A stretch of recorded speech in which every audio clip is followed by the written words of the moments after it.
Când vorbim despre transformarea borderline-ului, avem în vedere colapsul eului fals și demisionarea eului real. Atunci când borderline-ul are unul sau mai mulți factori stresori extrem de semnificativi, ca de exemplu respingere, senzația de abandon sau senzația de înghițire, un stres la cote maxime,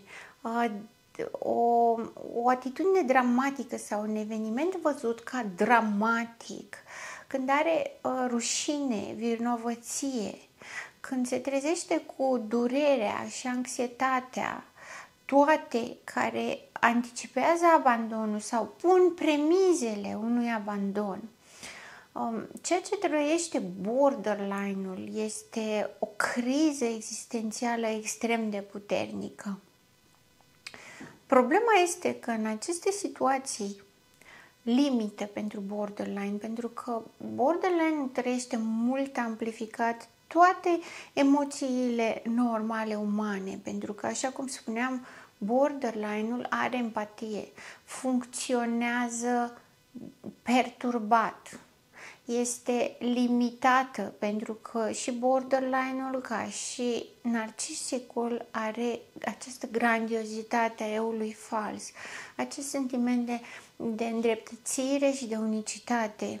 Are toleranță scăzută la frustrare, are agresivitate, are reactivitate exagerată, are oscilațiile emoționale și incapacitatea de a menține constanța în dorința de a atinge siguranța.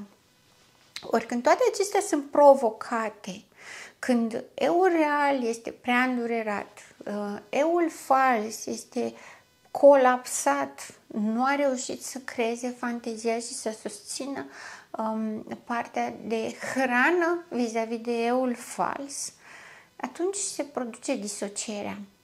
Este prea mult, este copleșitor, durerea este dezintegrantă la nivel trăită la nivel somatic, fizic, și borderline-ul este total copleșit de emoțiile sale.